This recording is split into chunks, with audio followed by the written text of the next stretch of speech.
Assalamualaikum warahmatullahi wabarakatuh. Salam sejahtera bagi kita semua. Perkenalkan, nama saya Zahra Nur Alvina, JGP Angkatan 11, kelas 314B, Guru SLB Negeri Campur Darat Tulungagung. Di sini saya akan memaparkan tentang video aksi nyata modul 1.3 Visi Guru Penggerak. Visi guru penggerak tidak hanya berfokus kepada hasil dan nilai akademik saja, namun lebih dari itu, lebih luas, yaitu menciptakan lingkungan belajar yang inklusif, membangun karakter yang kuat, dan membimbing generasi masa depan yang lebih baik.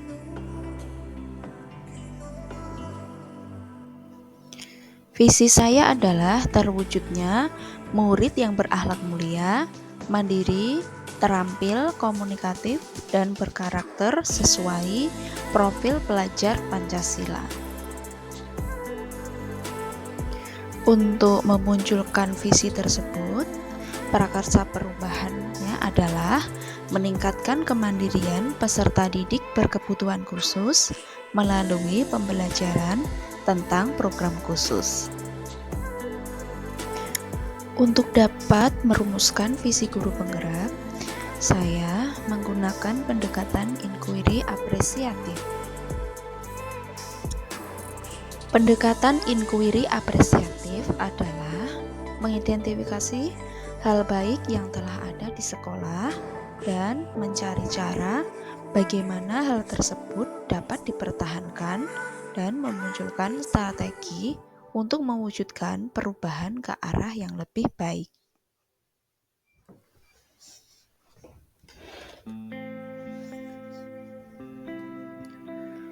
Agar dapat menerapkan pendekatan inquiry apresiatif, maka langkah yang dapat dilakukan adalah dengan metode Bagja.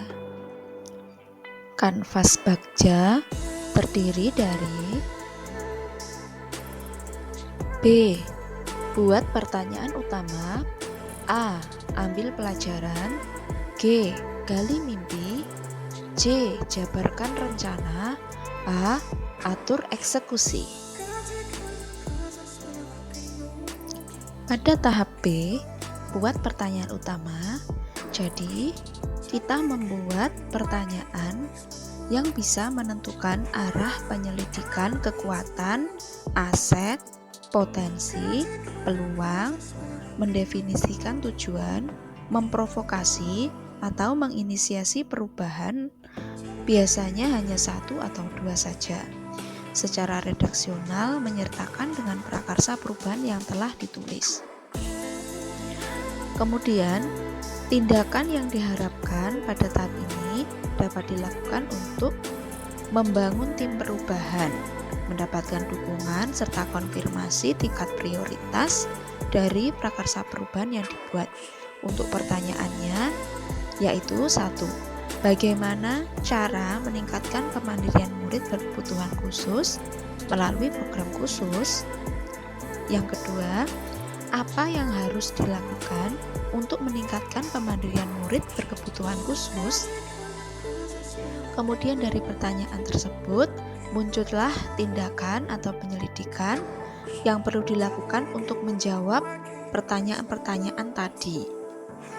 Langkah pertama yaitu mencari informasi di buku program khusus atau jurnal pendidikan tentang program khusus.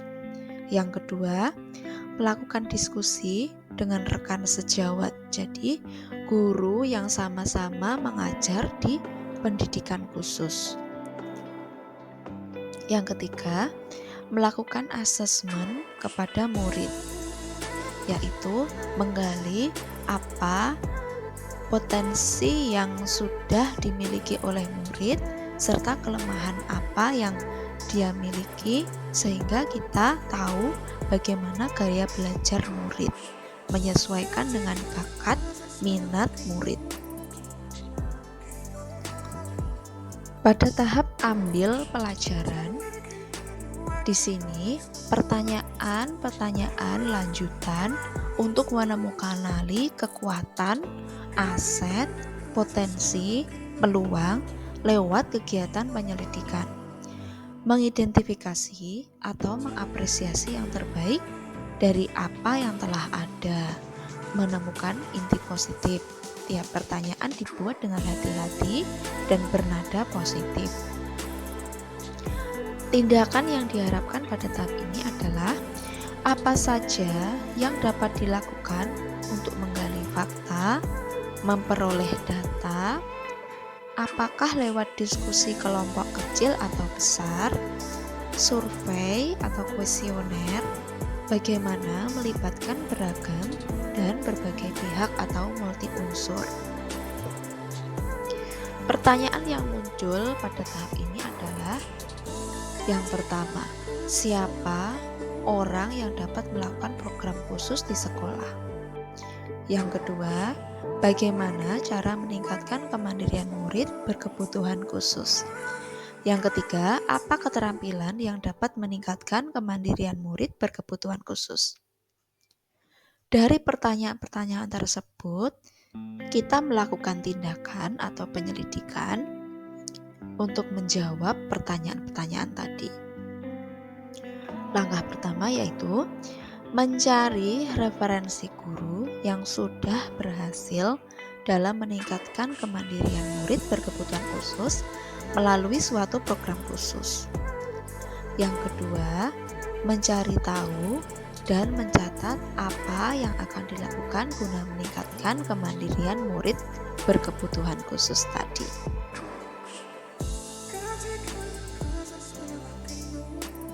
Untuk tahap G, gali mimpi, diharapkan jawaban dari pertanyaan-pertanyaan pada tahap ini dapat digunakan untuk menyusun narasi kolektif bila mana prakarsa perubahan telah terwujud.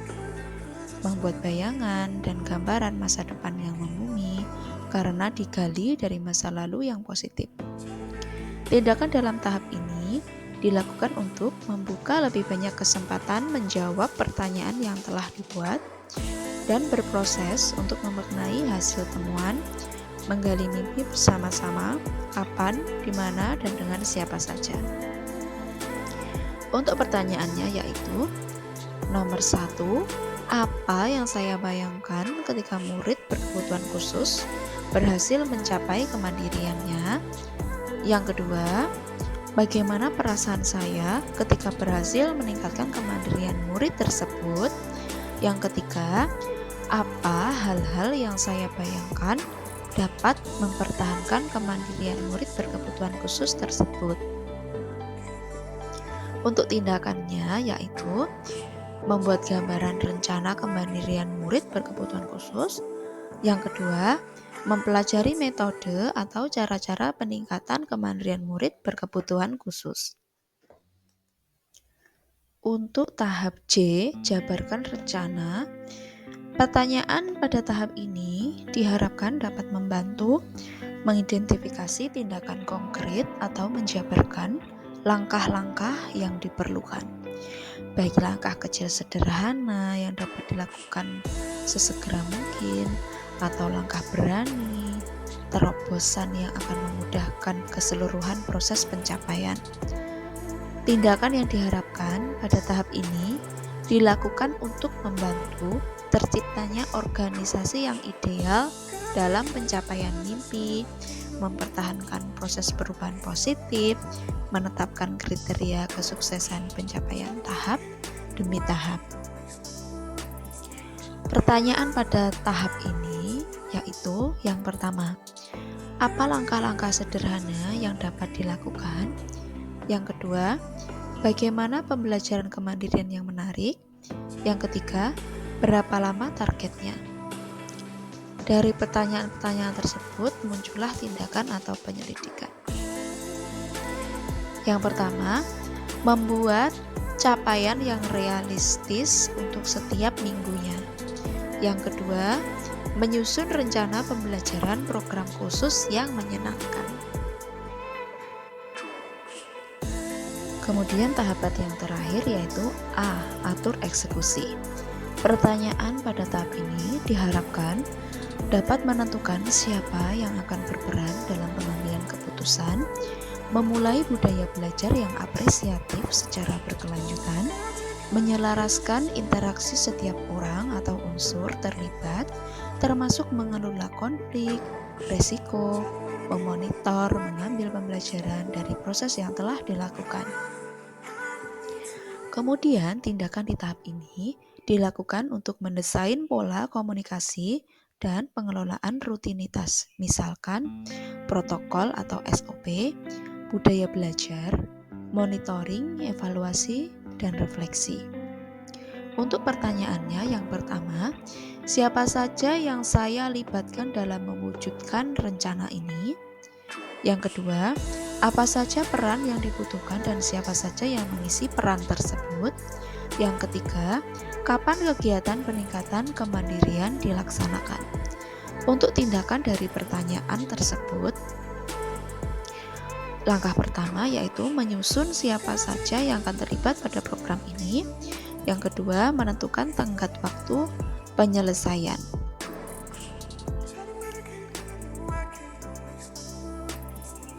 Pada tahapan aksi nyata di video ini yaitu saya melakukan langkah-langkah sebagai berikut. Yang pertama persiapan, yang kedua pelaksanaan, yang ketiga refleksi. Pada tahap persiapan yaitu saya melaksanakan strategi penerapan aksi nyata, kemudian melakukan sosialisasi dan koordinasi dengan kepala sekolah dan rekan sejawat untuk pelaksanaannya.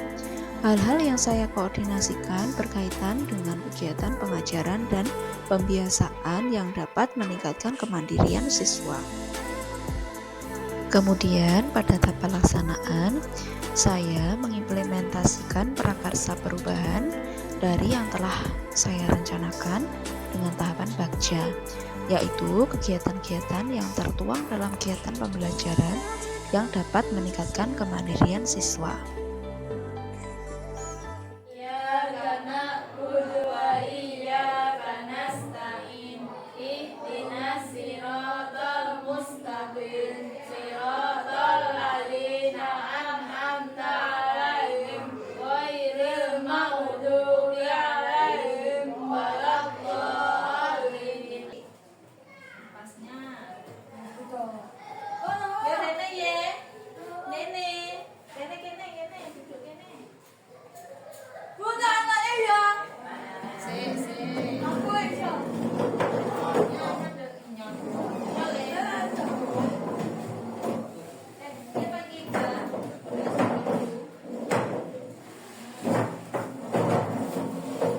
Bismillahirrahmanirrahim ya.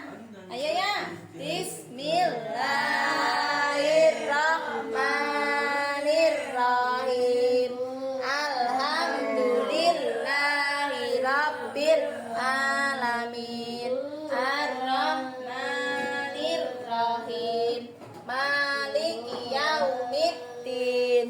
Iyyaka na'budu wa iyyaka nasta'in. Ihdinas siratal mustaqim.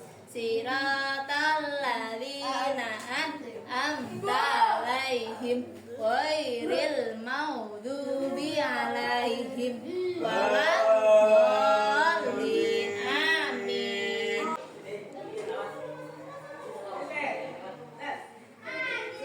Semuanya dihapus ya.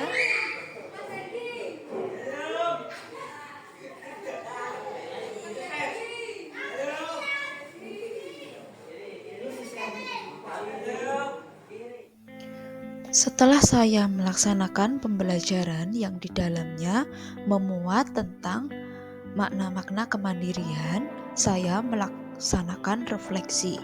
Pada tahap refleksi, saya menuliskan pencapaian saya dalam melaksanakan aksi nyata. Saya juga menelaah apa yang masih perlu perbaikan dari aksi nyata saya.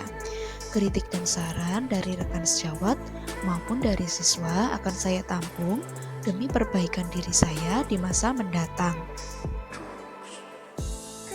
Itulah dia sedikit pemaparan dari saya Jika ada kurang lebihnya saya mohon maaf. Semoga video ini bermanfaat. Terima kasih. Wassalamualaikum warahmatullahi wabarakatuh. Jangan lupa like, komen, dan subscribe.